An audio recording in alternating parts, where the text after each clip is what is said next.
Good morning, and if you are over 60 and your eyes keep opening at almost exactly 3 o'clock in the morning, I want you to hear this before you blame your age, your bladder, or some frightening condition you found online. Waking up at 3 a.m. is not a diagnosis. Your body does not assign one disease to one exact time on the clock. But when the same awakening happens night after night, your sleep is telling you that something in your system, your schedule, your breathing, your medications, or even your response to waking has become predictable. And that pattern deserves your attention, because the real problem is not always what wakes you the first time. Very often, the hidden problem is what prevents your brain from returning to sleep afterward. I'm Robert Hale, and today on Robert Hale Health, I'm going to help you separate those two problems. First, what is waking you? And second, what is keeping you awake? Those may sound like the same question, but they are not. A full bladder may wake you, but turning on the bathroom light, checking the time, worrying about tomorrow, and lying in bed frustrated for the next 2 hours may be what teaches your brain to repeat the pattern.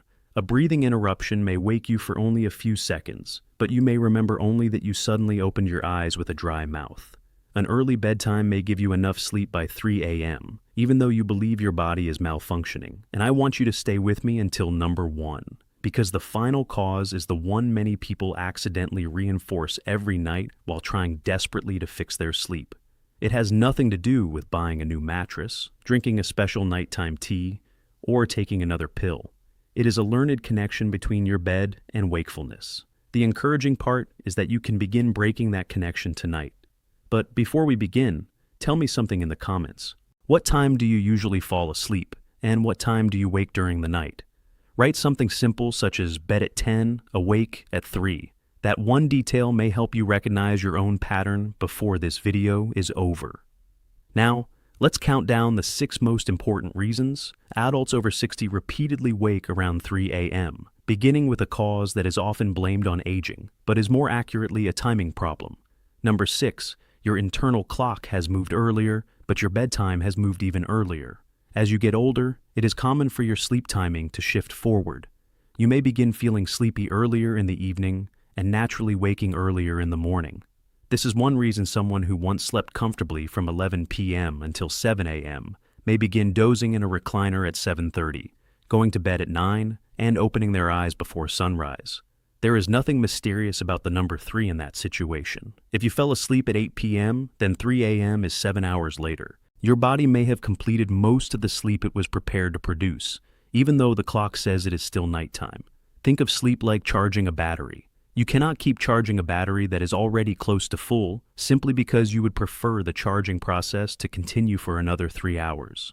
In the same way, spending 9 or 10 hours in bed does not guarantee 9 or 10 hours of sleep. Sometimes it creates more time for wakefulness. Consider Linda, a 69-year-old retired teacher. She starts yawning while watching television at 7:30. She falls asleep in the chair for 30 minutes, wakes up, prepares for bed, and is asleep again by 9. Then she wakes at 3:15 and believes she has severe insomnia. But by that point, she has already accumulated close to 7 hours of sleep, including the time in the chair. Her body is not necessarily refusing to sleep. Her sleep schedule has simply moved several hours earlier than the schedule she wants. Here is the practical adjustment. For the next week, record the time you actually begin sleeping, not just the time you get into bed. Include evening dozing. If you are repeatedly falling asleep very early and waking very early, stop treating that evening sleepiness as an automatic command to go to bed. Keep yourself gently engaged, fold laundry, call a family member, work on a puzzle at the table, listen to music, or prepare something for the next day. Do not force yourself to stay awake until midnight. That can backfire. Instead, move bedtime later gradually, perhaps 15 minutes at a time, while keeping your morning wake time consistent. Your wake time is the anchor of your sleep schedule. When bedtime and wake time move dramatically from one day to the next, your brain receives mixed instructions. But when you get up at approximately the same time each morning, open the curtains, get daylight, and begin moving, your internal clock receives a strong signal that the day has started. And here is the important distinction. If you wake at 3 a.m. but feel rested, alert, and functional throughout the day, you may have a timing issue rather than a severe lack of sleep issue. If you wake at 3 and feel exhausted, confused, irritable, sleepy while driving, or unable to function, Then we need to look deeper. Number 5. You have weakened your natural sleep pressure during the day. Your body uses two major systems to regulate sleep. One is your internal clock. The other is sleep pressure. Sleep pressure builds the longer you remain awake, much like water slowly filling a tank. When the tank is full at bedtime, sleep is usually deeper and more stable. When you remove some of that pressure with long naps, evening dozing, or excessive time in bed, the tank may not be full enough to carry you through the entire night. This is where many well-intentioned adults over 60 become trapped. They sleep poorly one night, so they go to bed 2 hours earlier the next night, then they wake early again, feel tired after lunch, and take a 90-minute nap. That nap provides temporary relief, but it also removes part of the sleep pressure needed that evening. The next night becomes lighter and more fragmented, so they spend even more time in bed. The cycle begins with one bad night, but is maintained by the attempt to recover from it. Imagine George, age 72. He gets into bed at 9 p.m., although he is not truly sleepy until 10. He wakes at 3, remains in bed until 7, and then naps from 1 until 2:30 in the afternoon. He believes he is sleeping only 6 hours, but he is actually spending 10 hours in bed at night, plus another hour and a half in bed during the day. His brain is being asked to produce sleep during almost half of every 24-hour period. The answer is not to exhaust yourself or to make abrupt changes without considering your health. The answer is to rebuild a clearer difference between daytime and nighttime. Get out of bed at a consistent time. Spend the day in normal clothing rather than remaining in pajamas. Get daylight. Move your body within your abilities. Eat meals at regular times. Avoid using the bed as a daytime resting place, unless a medical condition requires it. If you genuinely need a nap for safety or functioning, keep it earlier in the day and relatively brief. A short nap is less likely to steal a large amount of sleep pressure from the coming night than a long, late afternoon sleep. And be careful with the sentence, "I'll go to bed early to catch up." Going to bed when you are not sleepy often gives your brain extra time to think, worry, toss, turn, and monitor the clock. You want your bed to become the place where sleep happens, not the place where you wait for sleep to arrive. The synergy tip here is simple. Combine a stable wake time with appropriate daytime activity. A gentle walk, chair exercises, gardening, household tasks, or another safe form of movement can strengthen the contrast between an active day and a restful night. Check with your healthcare professional before beginning a new exercise routine if you have significant balance, heart, breathing, or mobility concerns. Number 4, something you consume in the evening helps you fall asleep, but later pulls you back out. This cause surprises people because the problem may begin hours before 3 a.m. Let's start with alcohol. Many adults say that a glass of wine or another drink makes them sleepy. That may be true at the beginning of the night. Alcohol can make you feel relaxed and help you fall asleep faster, but sedation is not the same as healthy, stable sleep. As the alcohol is processed, sleep can become lighter and more fragmented. It can also worsen snoring and breathing interruptions in susceptible people. In other words, the same drink that helps close your eyes at 10 may help open them again at 2 or 3. Then there is caffeine. Some people can drink coffee after dinner and fall asleep without difficulty. So, they assume caffeine does not affect them. But falling asleep is only one part of the story. Caffeine can also reduce sleep depth or make it harder to return to sleep after a normal awakening. Coffee, black tea, green tea, cola, energy drinks, chocolate, and some headache products can all contribute. Your sensitivity may also change as you get older or as medications and health conditions change. The amount that caused no obvious problem at age 45 may not behave the same way at 70. Heavy meals can create another form of interruption. Large portions, spicy food, rich desserts, and lying down soon after eating may worsen reflux, bloating, coughing, or physical discomfort. You may not awaken thinking, "This is acid reflux." You may simply wake with a dry throat, a need to clear your chest, a sour taste, or unexplained restlessness. Even excessive fluid in the late evening can matter. Hydration is important, especially for older adults, but trying to drink most of the day's water after dinner can overload the bladder during the exact hours you want uninterrupted sleep. The practical experiment is not to eliminate everything at once. That makes it impossible to know what helped. Choose one likely trigger and test it consistently. For 1 week, move caffeine earlier. If you drink alcohol, Try an alcohol-free period and observe whether the second half of the night changes. Move larger meals earlier when possible. Shift more of your fluids toward the morning and afternoon, while still drinking enough for your individual medical needs. Do not severely restrict fluids if you have been told to maintain hydration, and do not change a medically prescribed fluid plan without professional guidance. The goal is intelligent timing, not dehydration. And please remember that natural does not automatically mean safe. Nighttime gummies, herbal mixtures, antihistamines, and sleep supplements can interact with prescriptions or increase dizziness, confusion, and fall risk. Do not keep stacking products at 3 a.m. because the first one did not work. Review them with a pharmacist or healthcare professional who can see your complete medication list. Before I move to number 3, subscribe to Robert Hale Health if you want clear health explanations designed specifically for adults over 60. And share this video with someone who says, I wake at the same time every single night. The clock may be the least important part of their story. Number 3, you think your bladder woke you, but you may have awakened first and noticed your bladder second. This is one of the most important distinctions in nighttime sleep.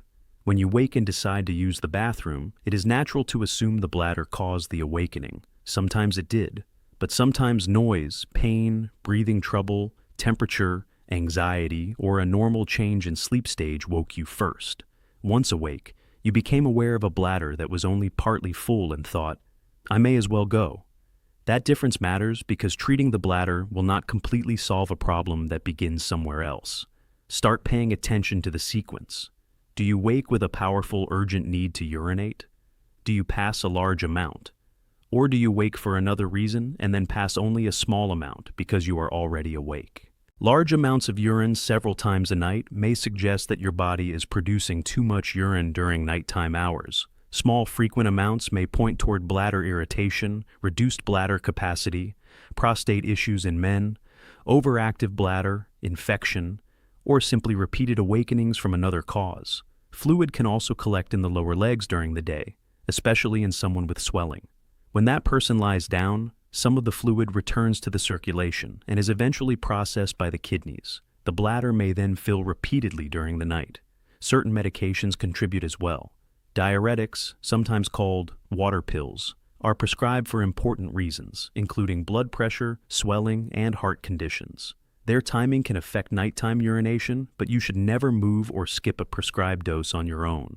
Ask the prescriber whether the timing is appropriate for your situation. Nighttime urination can also be associated with uncontrolled blood sugar, sleep apnea, urinary conditions, kidney problems, and some heart or circulation problems. That does not mean everyone who urinates at night has a serious disease. It means repeated nocturia should not automatically be dismissed as just getting older. Here is a practical tool that can reveal more than guessing.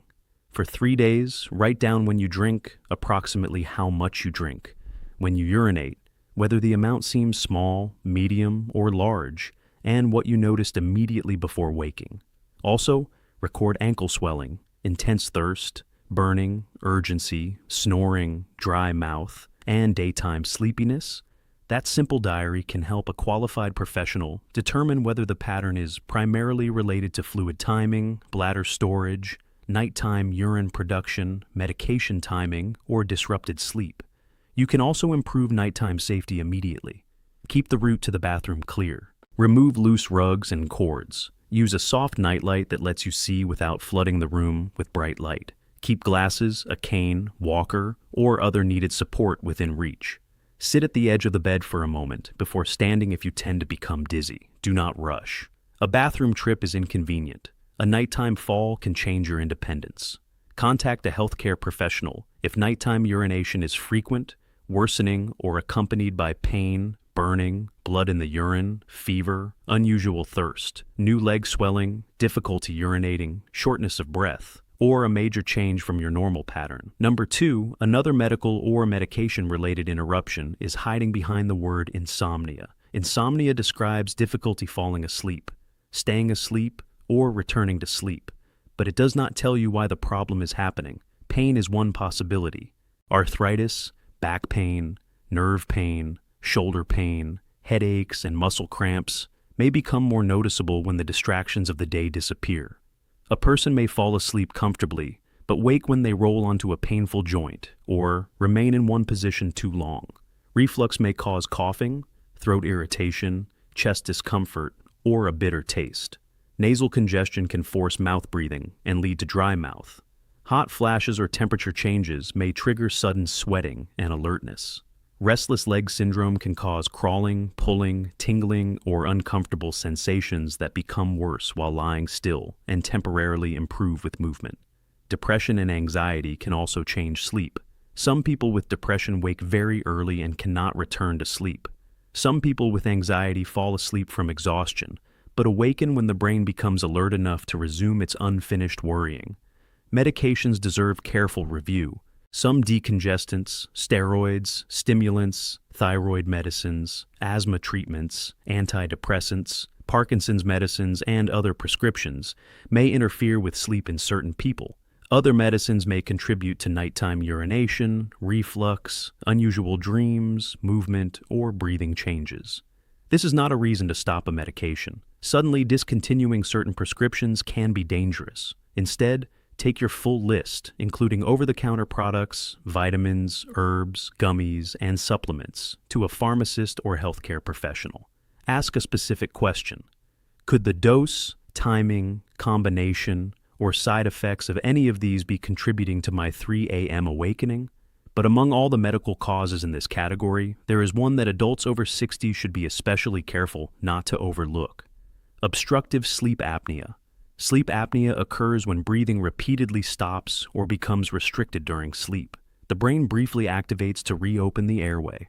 These activations may be so short that you do not remember them. You may simply experience fragmented sleep, nighttime bathroom trips, dry mouth, morning headaches, difficulty concentrating, or daytime fatigue.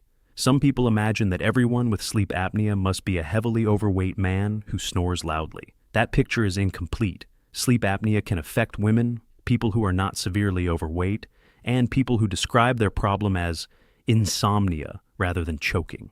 Ask a spouse or family member whether you snore loudly, become quiet, and then gasp, or appear to stop breathing. Pay attention to waking with a pounding heart, dry mouth, headache, or a feeling that sleep never refreshed you.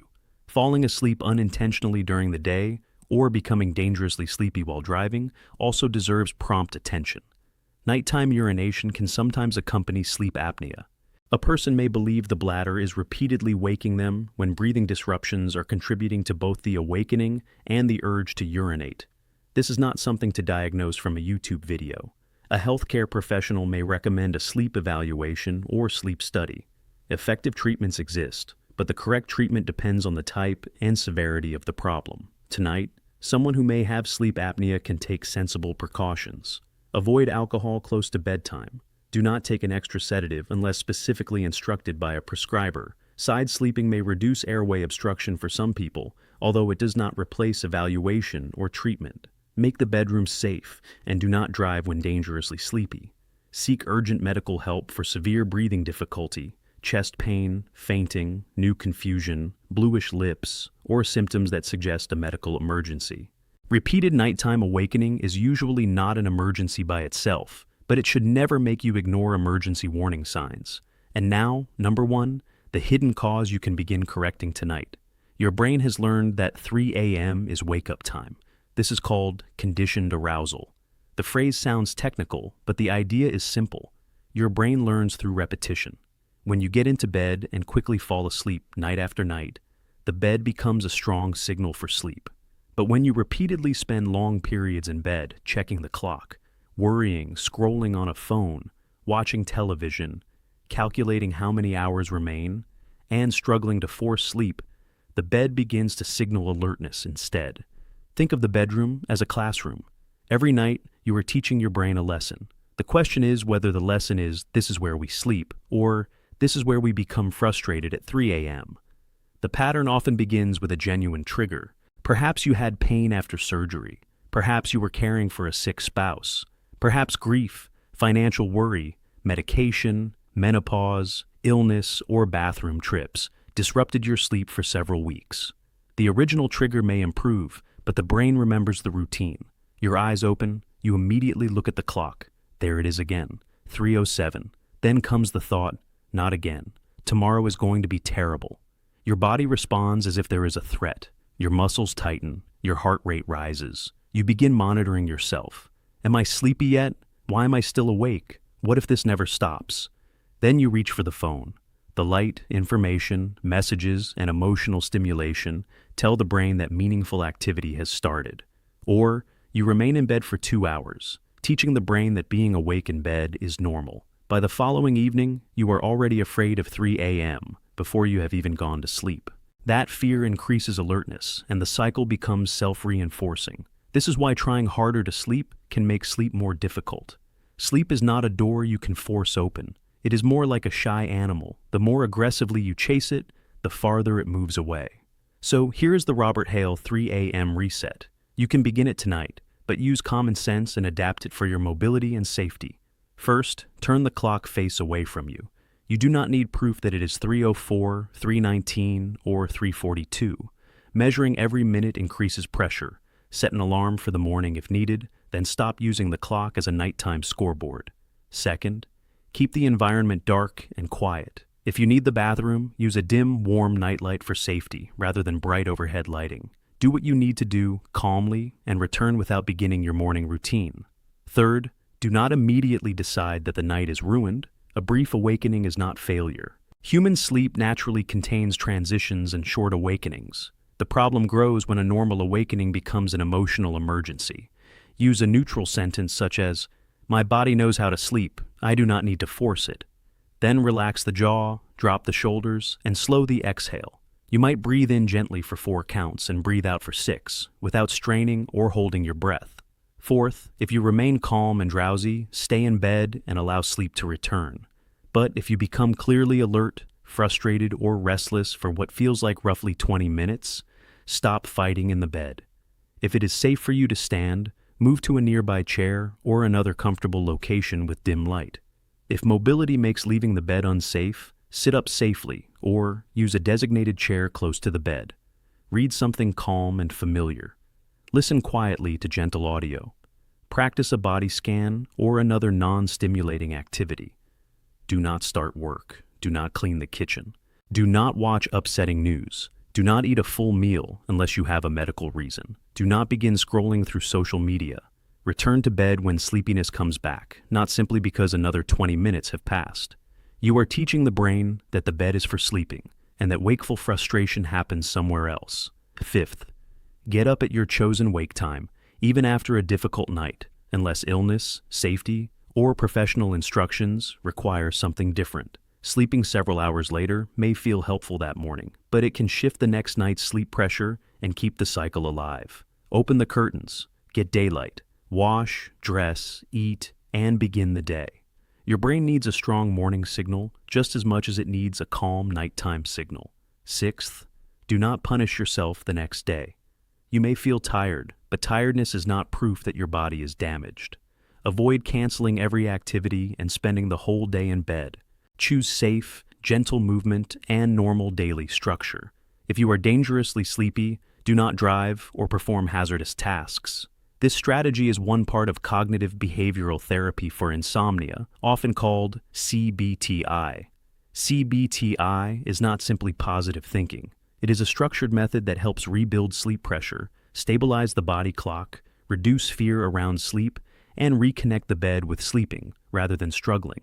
For chronic or severe insomnia, the complete program is best guided by a trained professional because some techniques, especially adjusting time in bed, should be personalized. Adults with bipolar disorder, seizure disorders, untreated sleep apnea, significant fall risk, or other complex medical conditions should seek professional guidance rather than attempting aggressive sleep restriction alone. Let me give you a realistic example. Imagine Eleanor, age 71. Her sleep problem began when hip pain woke her repeatedly. After treatment and physical therapy, the hip improved, but the 3 a.m. awakening remained. Every time she woke, she checked the clock, opened her phone, read messages, and searched online for reasons she could not sleep. She stayed in bed until 8, took a long afternoon nap, and went to bed at 8:30 because she was exhausted. She believed her body had lost the ability to sleep, but the pattern showed something different. Her wake time moved daily. Her sleep pressure was being reduced by naps.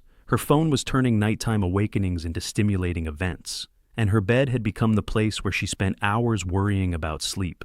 The solution was not one miraculous night. It was repetition, a stable wake time, no clock watching, a shorter early nap only when truly needed, going to bed when sleepy rather than simply tired, leaving the bed safely when frustration took over, returning when drowsiness returned. At first, the awakening still happened, but it became shorter and less frightening. Then it stopped happening every night. The most important change was not that she gained perfect sleep. It was that 3 a.m. lost its power over her. That is the goal, not to demand 8 uninterrupted hours every night, not to panic over every awakening. The goal is to identify treatable causes, protect your health and safety, and stop teaching your brain that one number on a clock represents danger. Tonight, remember the 2 questions. What woke me? And what is keeping me awake? If the answer is an urgent bladder, pain, reflux, breathing trouble, leg discomfort, sweating, medication effects, or another physical symptom, document it and discuss the pattern with a qualified healthcare professional. If the answer is, I woke briefly, checked the clock, became worried, and started fighting, then begin the reset. Hide the clock. Keep the lights low. Stop chasing sleep. Leave the bed safely if frustration builds. Return when sleepy. Get up at the same time in the morning. For the next 7 days, keep a basic sleep record. Write down bedtime, estimated sleep time, awakenings, bathroom trips, wake time, naps, caffeine, alcohol, evening meals, exercise, and any symptoms such as snoring, gasping, pain, reflux, leg sensations, or hot flashes. You are not trying to create a perfect scientific document. You are looking for a repeating clue. Perhaps the 3 a.m. awakening happens only after wine. Perhaps it follows a long afternoon nap. Perhaps you are sleeping at 8 p.m. and expecting your body to remain asleep until 6. Perhaps you wake with a dry mouth and headache. Perhaps the bathroom trips involve only a small amount of urine. Perhaps the pattern began after a new medication. Perhaps the awakening is accompanied by grief, depression, or relentless worry. Patterns lead to better questions, and better questions lead to better care. Make an appointment if the awakening occurs repeatedly, causes significant daytime problems, continues for weeks, or comes with loud snoring, breathing pauses, morning headaches, severe daytime sleepiness, repeated bathroom trips, worsening pain, restless legs, depression, or medication concerns. And do not automatically reach for more sleep medicine. Older adults can be more sensitive to sedating drugs, including some over-the-counter products.